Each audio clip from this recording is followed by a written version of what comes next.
Dollar. Dirt and money, no soul. Had to go and get it, ain't no time to kick it. Got a stack of flip for my foes. Dollar. Please tell me you can hear me. Don't turn your back and don't neglect me. Just let me know if you need me. Dollar. Let me watch out for my partners. Keep my money long, get my team strong. Let me run away from my problems.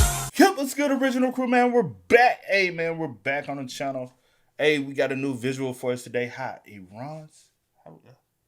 Iran's leader was killed. That's crazy. But this is by what is it, Fern? The same one we did with the I'm drawing a blank. Oh, you remember the FBI dude who went undercover? Oh, yeah. It's that channel. Okay. That channel. Hey, make sure y'all check out the links in the description box. Down below. You already know where to go if you want to first support. You got to do it. Check out down below. Also, if you enjoyed today's video. Like it with a thumbs up. See, you trying to butter up, y'all. Yeah, I'm freezing. But it's her fault. It's not my fault. It is your fault. You got the air what it is. And it's cooler outside today because it's storming. It's roughly 6 a.m. in Israel. A series of fighter jets takes off, armed with long-range, high-precision missiles. According to CIA and Israeli intelligence, a significant portion of Iran's leadership has gathered here, in a compound in Tehran. Among them, Ayatollah Ali Khamenei, the country's supreme leader. 2 hours and 5 minutes after the jets took off, Israeli missiles strike the compound.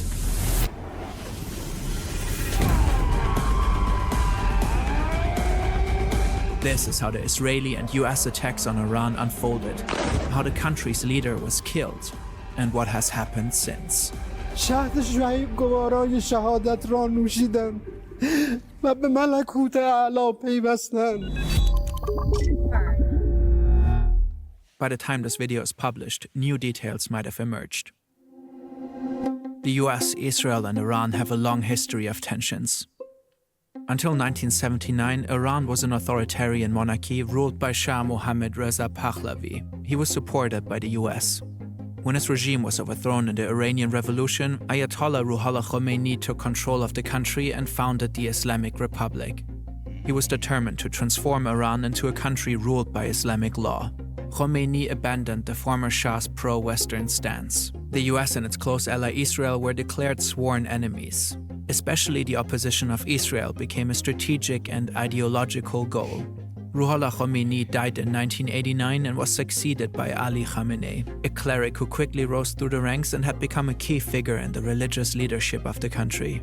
Over time, Iran, Israel, and the US repeatedly engaged in conflicts. Sanctions were imposed onto Iran. Iran became a key financier of anti-Israeli militias in the region. In 2002, it was uncovered that Iran was enriching uranium at 2 secret locations. The enriched uranium could be used for nuclear reactors or nuclear weapons, a fear the US and its allies had had for a while already. Iran has repeatedly denied its alleged pursuit of nukes. The US and Israel ran many attempts to stop the nuclear program. Through cyber attacks, the assassination of key scientists, and especially in the US's case through diplomacy. In 2015, the Obama administration and the Iranian regime agreed to a nuclear deal. This is a good day, because once again we're seeing what's possible with strong American diplomacy. Under the nuclear deal that we, our allies and partners, reached with Iran last year, Iran will not get its hands on a nuclear bomb. However, in 2018, President Trump pulled out of the deal. The fact is, this was a horrible one-sided deal that should have never, ever been made. Ever since, relations have tensed up. In 2025, in the midst of new negotiations, Israel and the US launched a series of airstrikes on Iran using bunker-buster bombs. 3 Iranian nuclear sites were heavily damaged. In the same year, Iran plummeted further into an economic crisis. The currency crashed, food prices soared, people grew frustrated.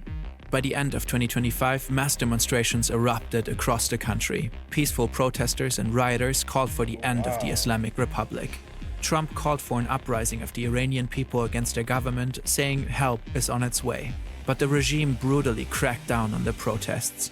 It shut down the internet across the country. For days, little to no news made it out. In the end, thousands of people were killed. 50,000 reportedly got arrested. The US began to build up troops in the region, with Trump repeatedly threatening Iran. On Thursday, February 26, there was a last-ditch diplomatic effort between the two countries in Geneva. To no avail. Saturday, February 28, around 9:40 a.m. in Tehran, Iran's capital. This government compound is not far from Hur Square. It reportedly houses offices of the Iranian presidency, Iran's National Security Council, and the Supreme Leader. Since 2025, the US has apparently gained specific insights how Ayatollah Khamenei and the Islamic Revolutionary Guard Corps communicate and move while under pressure. Reportedly, the CIA has tracked Khamenei for months. They've mapped his whereabouts and studied his patterns. They're confident he's here today, and they learned of a meeting of top Iranian officials on site. The US and Israel originally intended to strike at night under the cover of darkness. But they reportedly moved their time of attack. This opportunity was too good to miss. Suddenly, Israeli missiles hit the buildings. During impact, several national security officials are in one of them, Supreme Leader Khamenei reportedly in another. Afterwards, satellite imagery shows heavy damage to the buildings. Black smoke is rising. Geo-confirmed footage recorded here also shows massive amounts of smoke in the area of the compound. A picture taken here, too. Ali Hosseini Khamenei died in the attack. Also killed Suyid Abdorrahim Mousavi, Chief of Staff of Iran's armed forces. Ali Shamkhani, head of the National Defense Council. Mohammad Pakpour, Commander-in-Chief of the IRGC. Aziz Nazerzadeh, Defense Minister.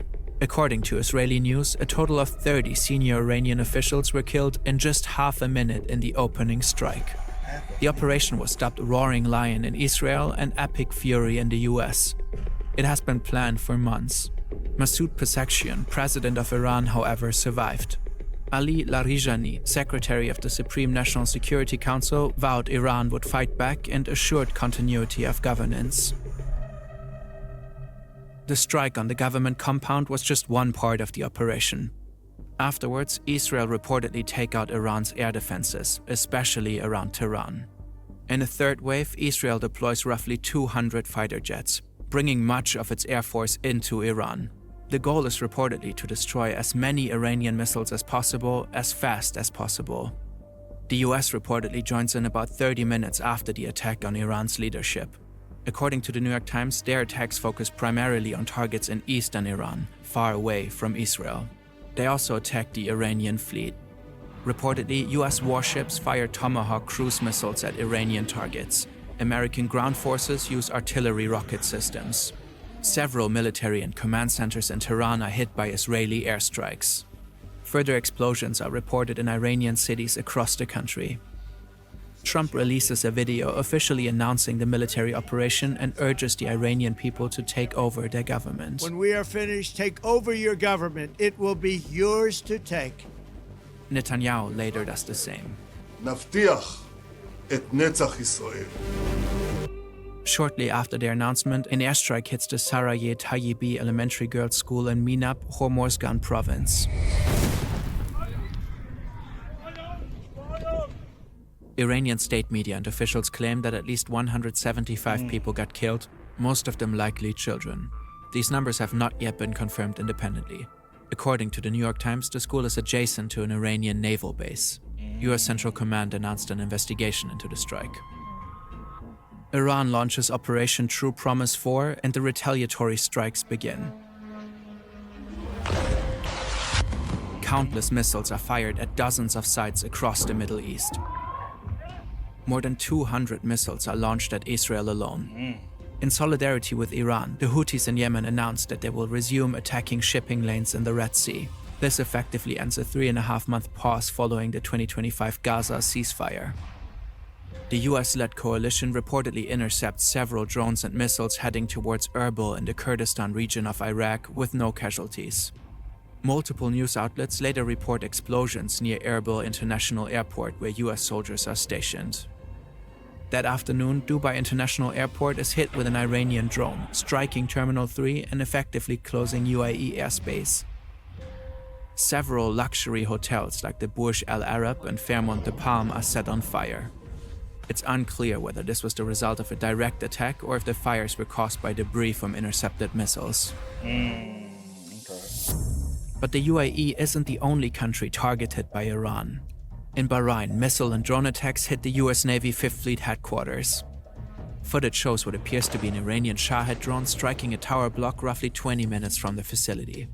In Qatar, the Ministry of Interior reports 66 ballistic missiles were fired at the country. The debris reportedly injured at least 8 people. In Saudi Arabia, the Prince Sultan Air Base is targeted by ballistic missiles, which are reportedly successfully intercepted. In Jordan, the military reports that it has intercepted and downed 49 drones and ballistic missiles, likely headed for the major US military bases across the country. In Kuwait, Iranian drones strike 2 passenger terminals of the Kuwait International Airport. In Syria, debris from an Iranian missile kills at least 4 civilians while injuring several others. Both Qatar and Saudi Arabia announced that they reserve the right to respond. The Arab League condemns Iran's attacks.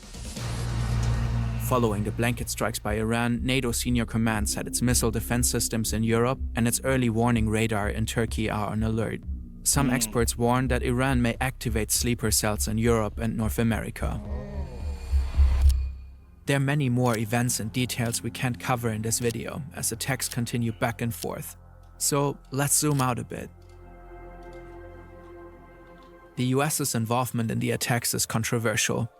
On Truth Social, Trump said this: Our objective is to defend the American people by eliminating imminent threats from the Iranian regime. Its menacing activities directly endanger the United States, our troops, our bases overseas, and our allies throughout the world.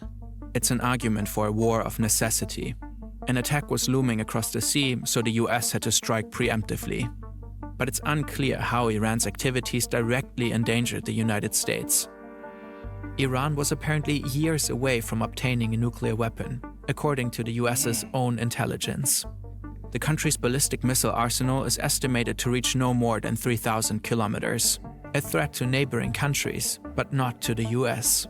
Iran might have been attacked because it was in a uniquely weak position, as a type of preventive measure. This might make this a war of choice, not one of necessity. These preventive wars are often condemned internationally, not only because they're optional, because if every nation went out to strike adversaries who they thought were temporarily weak, we would live in a world of constant war. According to international law, a war of choice would be illegal. There are also discussions whether the attack was in violation of the US Constitution. Trump started the war without congressional approval. Across the US and parts of the world, protests erupted, partly against the Iranian regime, partly against American involvement in the war. Oil prices have risen sharply. Experts warn of an impending global energy crisis because of the closure of the Strait of Hormuz. In Iran, people celebrate the death of Ayatollah Khamenei. Others are grieving. At this point, it remains unclear who will succeed him. For now, the regime formed a provisional government. It seems set on revenge and continues to strike Israeli and US bases. The exact number of deaths is hard to determine at this point. According to the US military, so far 3 American soldiers have been killed, with 5 seriously injured. According to Al Jazeera, 10 people have been killed in Israel, 3 in the UAE, 1 in Bahrain, 1 in Kuwait, 13 in Lebanon, and 2 in Iraq. The Iranian Red Crescent has reported that since the attacks, at least 555 people have been killed, with hundreds injured. According to the Times of Israel, these numbers do not differentiate between military and civilians. The situation is likely to escalate further in the upcoming days. Timely reporting like this is incredibly resource-intensive. It's only possible thanks to today's sponsor, Hansen Shaving. Well, shout out to your sponsor. But that's sponsor. Shout out. Let's see, we got anything at the end? Nah, I think that's it. that's it. Wow. That's crazy. That was a whole lot. Some we're familiar with, some wasn't. Yeah. I also, cause that when he said the sleeper cells that was plant, I was like, oh yeah, and it brought to my mind what just recently happened. With the plane. Leaving out of Nashville, and then about the person The threat. Yeah, I'll just say the just- threat. yeah, The yeah. threat that happened, and they had to take an emergency stop in Atlanta.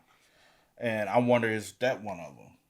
We don't know. I haven't heard anything else about this since you told I me. haven't heard anything So I don't else really know about the it details. either. I'm gonna have to look that up, but I don't really know the details of that or what came about or what did they find or things of that nature. But yeah, like you said, some of the stuff, I knew trying to follow and some of the things I didn't know. But my main question when all of this even occurred was Understanding why as far as the US. what's the reason behind? Yeah, I was just Okay. like you still said, didn't really get what that. threat or I'm just trying to understand because I don't be following a lot of stuff. I try to because everything is just so and it's just so much. It's something happening every day. Some things you may come across, some things may come to you, whatever. But or some things may just go on, But I was trying to understand in the beginning, exactly why we. Yeah. I just really didn't understand, and I guess I still don't. Because I try not to overindulge into the news because Yeah. you know what I'm saying. You still want to educate yourself and be knowledgeable, but this day and age, so many people spread false information. Whether you get it from you believe mainstream media is putting out false information, or your neighborhood local person on TikTok, most of them put out false information. So it's hard to differentiate There you go, what's real information that you're receiving and what's not. So, or I really wish people had to have credibility to post and have to be fact checked before things can go up, because I do think we get a lot of misinformation, and when you do get the right information, you question it, start questioning it if it is right, because you've been fed so much wrong information. But I still, like you said, I do want to understand more about why, why the U.S. involvement, why was it important to do it, besides them being at a vulnerable spot, because didn't know about the protests and going. I have seen people speak on it a little bit, but I don't know deep information pertaining to it. But you were about to say something? Oh no. You sure? I lost it that quick. Oh. Yeah. But I am gonna try to because I do want to just kind of understand this because it is a little and I know a lot of stuff is just being done. Oh, I was gonna say something about I wonder how they are handling or if they're going to or if they even as far as with Trump not even having the approval. The approval. That's the word I'm looking for to even. I don't know. I feel like they would already. If that's right. That's why I said if something even not supposed to understand. No. Yeah. So with everything, but yeah, it's a lot. Yeah. Yeah. But hey, y'all spam us up, man. Y'all let us know y'all thoughts about it for us in the comments down below. But until next time, y'all know how it go, man. I do go by the name DJ New Kid. This is Sierra Nicole. We are. Kidding. We out. Ain't no time to kick it, got a stack and flip for my folks. Dollar, dollar, dollar, dollar. Please tell me you can hear